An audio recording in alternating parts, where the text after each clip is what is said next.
বাংলাদেশের স্বাধীনতার ঘোষক, বহুদলীয় গণতন্ত্রের প্রবক্তা, পুনঃপ্রবর্তক, আধুনিক বাংলাদেশের রূপকার শহীদ প্রেসিডেন্ট জিয়াউর রহমান সাহেবের শাহাদাত বার্ষ। দীর্ঘকাল ফ্যাসিস্ট নির্যাতনের মধ্যে থেকে প্রায় 17 বছর আমরা এই দিনটিকে কখনোই সুষ্ঠুভাবে আমরা পালন করতে পারিনি। আমার এখনও মনে আছে, এখানে আমরা যখন একবার এসেছিলাম, পুলিশের গোলাগুলিতে আমাদের অনেক নেতা সেদিন এখানে আহত হয়েছিল।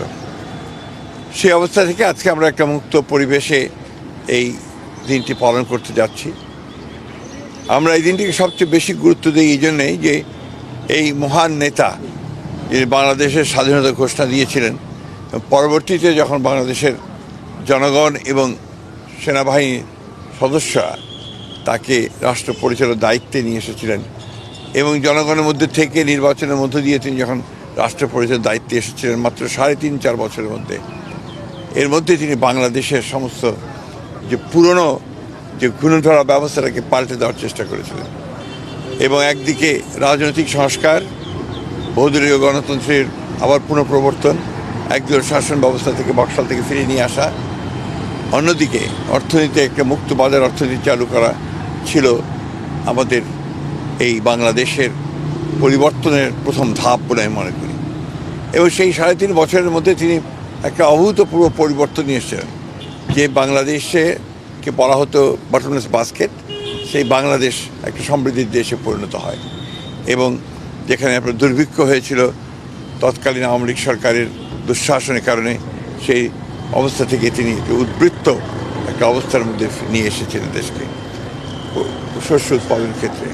সত্যি কথা বলতে কি, এই বিষয়গুলো ছিল আমাদের দেশের জন্য, সমাজের জন্য একটা পরিবর্তনের সময় এবং সেই পরিবর্তনটা তিনি নেতৃত্ব দিয়েছিলেন, জনগণকে ঐক্যবদ্ধ করে নিজের মধ্যে সামনে নিয়ে এসেছিলেন। তাই আজকে এই দিনটি আমাদের কাছে এত বেশি জরুরি যে আমরা এই দিনটি বারবার স্মরণ করতে চাই, বারবার জনগণকে সঙ্গে নিয়ে যে আমরা অসাধ্য সাধন করতে পারি সঠিক নেতৃত্বে, সেটা আমাদের কাছে একটা অত্যন্ত জরুরি বিষয়। আজকে আবার তারই যোগ্য উত্তরাধিকারী তারেক রহমান আমাদের প্রধানমন্ত্রী, তার নেতৃত্বে আমরা আবার সেই বিপ্লবী কর্মসূচিগুলো শুরু করেছি। আমরা সংস্কারের কাজ করছি, আমরা উৎপাদনের কাজ করছি, আমাদের ফ্যামিলি কার্ড, কৃষক কার্ড, খাল খনন কর্মসূচি বাংলাদেশে ইতিমধ্যে একটা আলোড়ন সৃষ্টি করেছে। আমরা তাই আজকের এই দিনটিকে বারবার করে স্মরণ করতে চাই, মনে করতে চাই অত্যন্ত গাম্ভীর্যের সঙ্গে, ভালোবাসার সঙ্গে এবং অত্যন্ত গুরুত্ব দিয়ে যে এই দিনটি যেন আমাদেরকে সামনের দিকে এগিয়ে চলার পথ দেখায়।